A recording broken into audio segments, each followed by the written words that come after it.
តើមានអ្វីនៅពីក្រោយការលាលែងពីតំណែងរបស់លោកសំរងស៊ីពីមេបកសង្គ្រោះជាតិដំណឹងដ៏គួរឲ្យភ្ញាក់ផ្អើលមួយត្រូវបានលោកសំរងស៊ីផ្សព្វផ្សាយនៅលើទំព័រ Facebook និង Twitter ផ្លូវការរបស់ខ្លួននៅល្ងាចថ្ងៃទី11ខែកុម្ភៈឆ្នាំ2017នេះ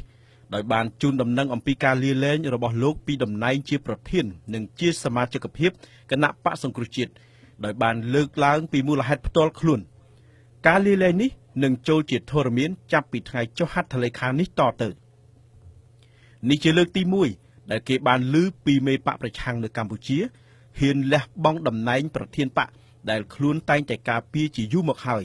និងបញ្ចប់សមាជិកភាពរបស់ខ្លួនពីគណៈបកនេះទៀតតើមានអ្វីនៅពីក្រោយការលាលែងនេះនិងតើលោកសំរងស៊ីនឹងដើរសេណារីយ៉ូអ្វីទៀតក្នុងជំហានបន្ទាប់ដើម្បីសង្គ្រោះជីវិតនយោបាយរបស់គាត់ទី1ការសម្រេចលាលែងពីតំណែងនេះធ្វើឡើង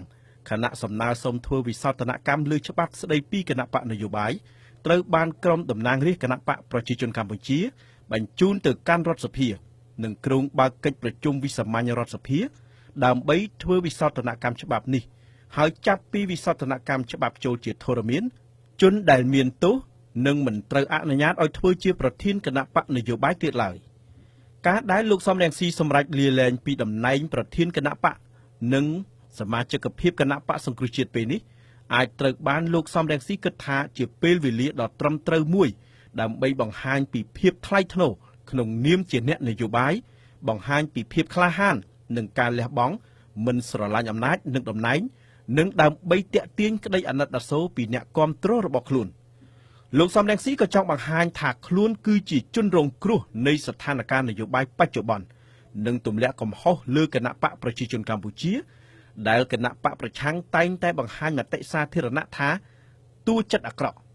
អ្វីដែលលោកសំរងស៊ីសម្រេចដូច្នេះគាត់អាចយល់ថាមានផលចំណេញច្រើនជាងរងចាំរហូតដល់ពេលច្បាប់ស្តីពីគណៈបកនយោបាយដែលធ្វើវិសោធនកម្មចូលជាធរមានពេលនោះលោករាំងស៊ីអាចនឹងបាត់បង់ប្រយោជន៍ច្រើនជាងនេះ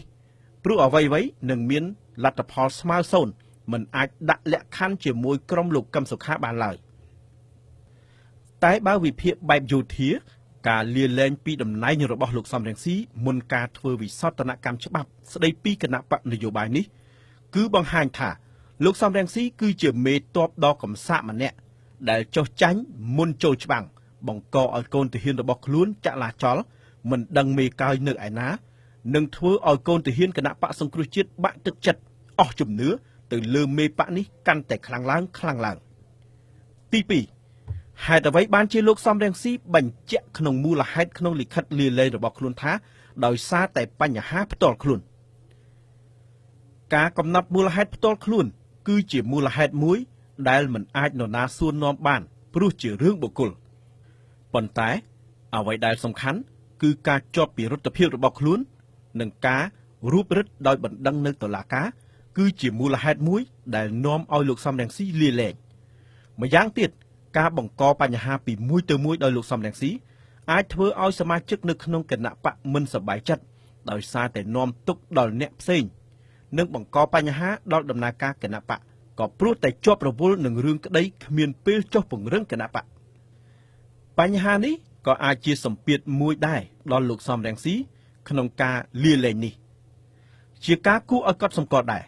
ការលាលែងរបស់លោកសំរងស៊ីពីប្រធានគណៈបកសង្គ្រោះជាតិធ្វើឡើងតែប៉ុន្មានថ្ងៃប៉ុណ្ណោះ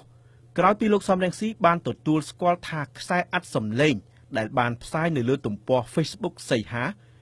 គឺជាសម្លេងរបស់គាត់តើនេះអាចជាសម្ពាធមួយទេ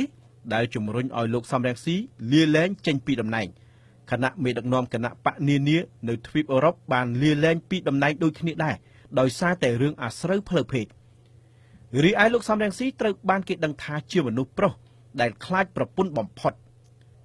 រឿងអាស្រូវផ្លូវភេទនេះអាចធ្វើឲ្យបញ្ហាគ្រួសារស្មុគស្មាញក្នុងរឿងក្តីក្តាំបន្ថែមទៀត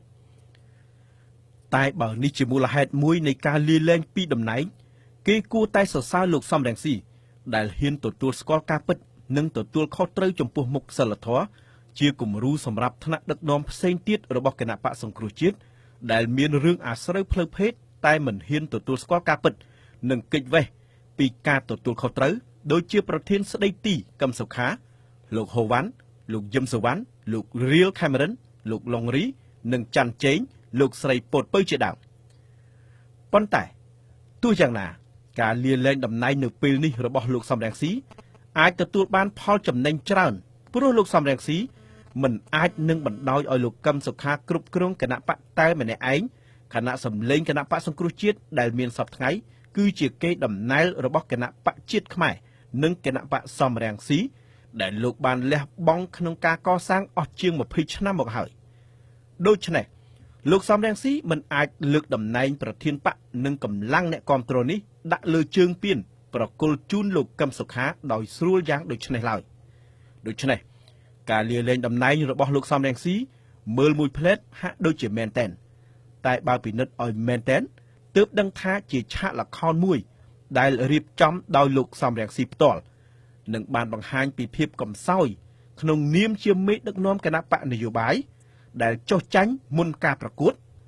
ធ្វើឲ្យសមាជិករបស់ខ្លួនជ្រួលច្របល់តើលោកសំរងស៊ីរៀបចំសេណារីយ៉ូអ្វីខ្លះនៅពីក្រោយឆាកល្ខោននៃការលាលែងពីតំណែងរបស់លោកនេះទី3កាលដែលលោកសំរងស៊ីចេញលិខិតលាលែងពីតំណែងនៅពេលនេះក៏ជាការសាកល្បងចរន្តនៃការគាំទ្ររបស់គាត់ក្នុងគណៈបកសង្គ្រោះជាតិដែរតើមានគេហាមឃាត់អង្វរកនិងស្នើសុំឲ្យគាត់បន្តដឹកនាំទៀតដែរឬទេនេះគឺជាតម្លៃមួយដើម្បីរៀបចំអនាគតនយោបាយរបស់គាត់ឡើងវិញក្រោយពីច្បាប់ស្ដីពីគណៈបកនយោបាយត្រូវបានធ្វើវិសោធនកម្មនាពេលខាងមុខបទពិសោធន៍នាពេលកន្លងទៅ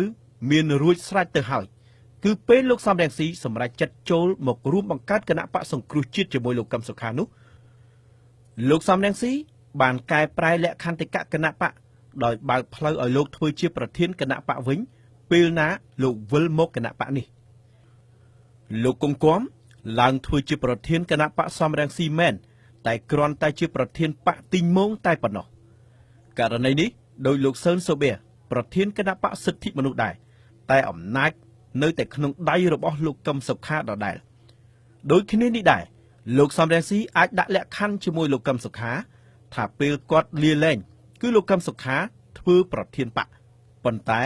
នៅពេលណាដែលគាត់រួចពីទោសគឺលោកនឹងក្លាយជាប្រធានគណៈបកសង្គ្រោះជាតិដដែលវិញនេះជាសេណារីយ៉ូទី1សេណារីយ៉ូទី2អាចលោកស្រីជូឡុងសូម៉ារ៉ាភរិយាលោកសំរងស៊ីឬលោកយឹមសវណ្ណឡើងធ្វើជាប្រធានបកជំនួសព្រោះលោកសំរងស៊ីព្រោះតំណែងប្រធានបកគឺជាកូតាត្រូវបានទៅក្រុមលោកសំរងស៊ីមិនអាចឲ្យទៅលោកកឹមសុខាឬមនុស្សរបស់កឹមសុខាឡើយចំណែកសេណារីយ៉ូទី3គឺទុកតំណែងប្រធានបកឲ្យនៅទំនេរហើយលោកកឹមសុខានៅតែជាប្រធានគណៈបកស្ដីទីដដែលតែត្រូវប្រឹក្សាយោបល់ពីប្រធានបកស្រមោលសំរងស៊ីនៅរាល់ការងារទាំងឡាយសេណារីយ៉ូនេះលោកសំរងស៊ីទោះបីបាត់បង់តំណែងជាប្រធានប៉ុន្តែដើរតួនាទីជាប្រធានក្រៅឆាក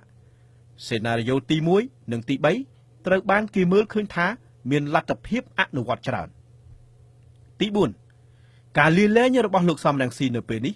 អាចផ្ដល់ឱកាសឲ្យលោកមានឱកាសក្នុងការពិនិត្យនិងសង្កេតមើលពីលើហើយអាចផ្ដល់បទពិសោធន៍ថ្មីបន្ថែមទៀតដើម្បីសិក្សាចិត្តដៃគូរបស់ខ្លួនគឺលោកកឹមសុខានៅពេលលោកកឹមសុខាមានសិទ្ធិពេញលេញចាត់ចែងលើគណៈបកតើលោកកឹមសុខានឹងធ្វើដាក់ក្រុមសំរងស៊ីនិយមយ៉ាងដូចម្តេចខ្លះតើដោយអ្វីដែលគេនិយាយទេដែលថាក្រុមលោកកឹមសុខាព្យាយាមក្នុងការគៀសក្រុមលោកសំរងស៊ីចេញពីតួនាទីសំខាន់របស់បកនិងរៀបចំបណ្ដាញរបស់គាត់ដាក់ក្នុងបកការរៀបចំបញ្ជីឈ្មោះបោះឆ្នោតតំណាងរាស្ត្រកាលពីឆ្នាំ2013ជាឧទាហរណ៍ស្រាប់គឺក្នុងចំណោមតំណាងរាស្ត្រ55រូប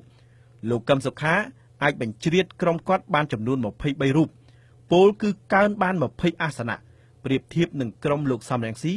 កើនបានតែ6អាសនៈប៉ុណ្ណោះលើចំនួនអាសនៈខ្លួនមាន26មុនការបោះឆ្នោតគំនិតបង្កើតចំនួនសមាជិករបស់ខ្លួនក្រុមលោកកឹមសុខាឲ្យបាន 50% ក្នុងបញ្ជីឈ្មោះបោះឆ្នោតក្រុមប្រឹក្សាឃុំសង្កាត់នាពេលខាងមុខនេះក៏ស្ថិតនៅក្នុងរបៀបវារៈរបស់ក្រុមលោកកឹមសុខាដែរដូច្នេះគំនិតភ្នំមួយមិនអាចមានខ្លាពីរនៅតែស្ថិតក្នុងសន្តានចិត្តរបស់លោករាំងស៊ីនិងលោកកឹមសុខា ទី5ការលាលែងរបស់លោកសំរងស៊ីនៅពេលនេះគឺដើម្បីយកពេលវេលាដើម្បីស្ដារអាជីពនយោបាយខ្លួនឡើងវិញហើយសង្ឃឹមថាដំណោះស្រាយនយោបាយមួយនឹងអាចមានជាក់ជាមិនខាននៅពេលណាមួយលោកនឹងមកដឹកនាំគណៈបកសង្គ្រោះជាតិឡើងវិញតែអ្វីដែលលោកសំរងស៊ីប្រកាសលាលែងតំណែងនៅពេលនេះដូចនឹងសម្ដេចក្រមព្រះនៅឆ្នាំ2006ដែរគឺគម្រាមលាលែងដើម្បីទទួលបាននូវការអង្វរករនិងការធានាណាមួយពីដៃគូរបស់ខ្លួនក្នុងករណីលោកសំរងស៊ីត្រូវការធានាថាអ្វីៗដែលគាត់បានប្រគល់ឲ្យលោកកឹមសុខាគឺត្រូវមានលក្ខខណ្ឌមិនអាចផ្ដល់ឲ្យទទេបានឡើយដូច្នេះការលាលែងតំណែងរបស់លោកសំរងស៊ីនៅពេលនេះគឺជាការធ្វើតេស្តសាកល្បងលើទឹកចិត្តអ្នកគាំទ្រខ្លួននិងសាកល្បងផ្ទៃក្នុងរបស់ខ្លួននឹងគ្រាន់តែជាឆាកល្ខោនរៀបចំឡើងដោយលោកសំរងស៊ីតែប៉ុណ្ណោះដើម្បីធានាថាខ្លួននៅតែអាចធ្វើប្រធានគណៈបកនេះដដែលបើទោះបីជាច្បាប់ស្ដីពីគណៈបកនយោបាយត្រូវបានធ្វើវិសោធនកម្មក៏ដោយលោកសំរងស៊ីធ្វើនេះគ្រាន់តែដើម្បីទាញចំណាប់អារម្មណ៍និងបង្ហាញថាខ្លួននៅតែជាប្រធានគណៈបកដែលមិនអាចអត់បានដែលចាំបាច់សមាជិកសមាជិកាត្រូវធ្វើញត្តិគាំទ្រនិងជាការដាក់សម្ពាធឲ្យលោកកឹមសុខាទទួលយកលក្ខខណ្ឌមួយដែលទោះបីកលៈទេសៈណាក៏ដោយលោកសំរងស៊ីនៅតែជាប្រធានគណៈបកសង្គ្រោះជាតិដដែលមើលឲ្យច្បាស់ទៅហេតុអ្វីនៅសុកលោកសំរងស៊ីដាច់ចិត្តលាលែងពីតំណែងពីប្រធានបកនោះគឺសុទ្ធតែមានល្បិចនៅពីក្រោយអត្ថបទដោយចៅចាក់ស្មុក